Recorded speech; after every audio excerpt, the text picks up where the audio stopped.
பாமக இளைஞர் சங்க தலைவர் பதவி தொடர்பாக அக்கட்சி சிறப்பு பொதுக்குழு கூட்டத்தில் ராமதாஸ் அன்புமணி இடையே மேடையிலேயே பகிரங்கமாக மோதல் வெடித்த நிலையில் திண்டிவனம் தைலாபுரம் இல்லத்தில் பாமக நிறுவனர் ராமதாஸை அக்கட்சியின் தலைவர் அன்புமணி காலையில் சந்தித்து பேசுகிறார். இதற்காக பனையூர் அலுவலகத்திலிருந்து அன்புமணி புறப்பட்டார். பாமகவின் புத்தாண்டு சிறப்பு பொதுக்குழு கூட்டம் அக்கட்சியின் தலைவர் அன்புமணி தலைமையில் புதுச்சேரியில் நடைபெற்றது. அப்போது பேசிய கட்சியின் நிறுவனர் ராமதாஸ், மாநில இளைஞரணி தலைவராக தமது மகள் வழி பேரனான முகுந்தன் பரசுராமனை நியமித்ததாக அறிவித்தார். அன்புமணிக்கு 50 தொகுதிகளை வென்று கொடுக்க முகுந்தன் பக்கபலமாக இருப்பார் எனவும் கூறினார். ஆனால் இந்த அறிவிப்புக்கு மேடையிலேயே அன்புமணி கடும் எதிர்ப்பு தெரிவித்ததால் அவருக்கும் ராமதாசுக்கும் இடையே வார்த்தை மோதல் வெடித்தது. கட்சியில் 4 மாதத்துக்கு முன்னாடி வந்திருக்கிறான். அவனுக்கு இளைஞர் சங்கம்னா என்ன அனுபவம் இருக்குது அவனுக்குலாம்? என்ன அனுபவம் இருக்குது அவனுக்கு? வேறு என்ன போட்டு பண்ணுங்க, நல்ல அனுபவசாலியாக பண்ணுங்க. தான் நான் சொன்னேன், களத்தில் நல்ல ஆள் வேணும், நல்ல திறமையாக வேணும்னு. வந்த உடனே போய் அப்புறம் இளைஞர் சங்க பொறுப்பில் போட்டு நான் சொல்கிறது தான் நீங்கள் சொல்லுங்க, கேட்கணும். யாராக இருந்தாலும் நான் சொல்கிறது தான் கேட்கணும். எல்லாம் பண்ணுங்க, நீங்கள் பண்ணுங்க. புரியுதா? நான் சொல்கிறத கேட்கலன்னா யாரும் இந்த கட்சியில் இருக்க முடியாது. இது நான் உண்டாக்குற கட்சி. நான் சொல்றத கேட்கலன்னா யாரும் இந்த கட்சியில் இருக்க முடியாது. என்ன சரின்னா சரி, போ.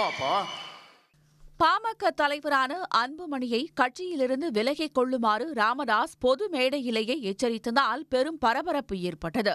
தனது முடிவில் உறுதியாக இருப்பதாகவும் ராமதாஸ் அறிவித்தார். குடும்பத்திலிருந்து இன்னொருவர் கட்சி பதவிக்கு வருவது அசிங்கம் என காட்டமாக விமர்சித்த அன்புமணி மைக்கை தூக்கி வீசினார்.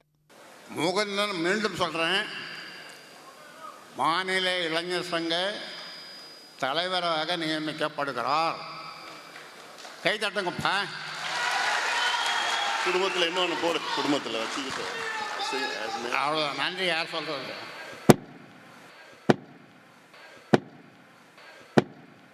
ராமதாஸின் செயலால் அதிருப்தி அடைந்த அன்புமணி பனையூரில் தாம் தனி அலுவலகம் அமைத்திருப்பதாக கூறியதுடன் அதன் தொலைபேசி எண்ணையும் மேடையிலேயே அறிவித்தார்.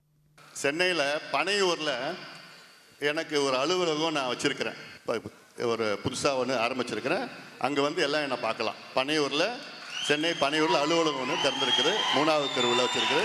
மீண்டும் சொல்லுகிறேன், உங்களுக்கு மாநில இளைஞர் சங்க தலைவர் முகுந்தன் பரசுராமன் 4446060628 குறிச்சிக்கங்க. என்ன தொடர்பு கொள்ளலாம். எல்லாம் வந்து எப்போனா பார்க்கலாங்க. அலுவலகம் இன்னொரு அலுவலகம் திறந்துங்க, நடத்துன்னு தானே சொல்கிறேன். நடத்துங்க. அவர் உனக்கு உதவியாக இருக்க போகிறாரு. முகந்தான் உனக்கு உதவியாக இருக்க போகிறாரு.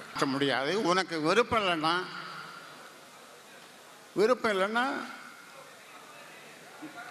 அவ்வளோதான். வேற என்ன சொல்ல முடியும்? யாராக இருந்தாலும் விருப்பம் இல்லாதவர்கள், என் பேச்சை கேட்காதவர்கள் விலகிக் கொள்ளலாம். முன்னதாக கூட்டணி குறித்து பேசிய ராமதாஸ், கூட்டணி வைத்ததில் தவறு செய்துவிட்டதாக தெரிவித்தார். 2026இல் சட்டமன்ற தேர்தலில் ஆட்சி அமைக்கும் கூட்டணியில் பாமக இருக்கும் எனவும் கூறினார். இதனால் பாஜக கூட்டணியில் இருந்து பாமக வெளியேறுகிறதா என்ற கேள்வி எழுந்துள்ளது. 2026 சட்டப்பேரவை தேர்தலில் யாருடன் கூட்டணி என்பதை எல்லாம் நான் பார்த்து கொள்ளுகிறேன். நிறைய பாடங்களை நாம் கற்றுன்னு இருக்கோம்.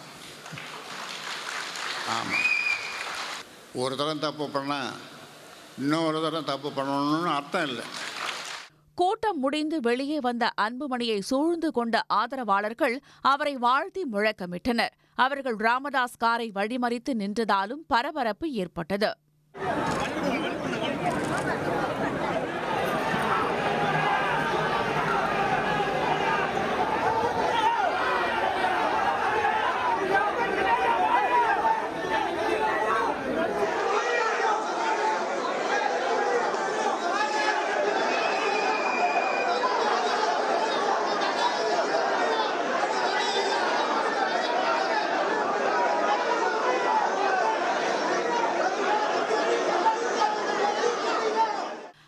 அன்புமணி பாமக தலைவரான பின்னர் கௌரவ தலைவர் ஜி.கே. மணியின் மகனான தமிழ்குமரன் கடந்த 2022இல் பாமக இளைஞரணி தலைவராக நியமிக்கப்பட்டார்.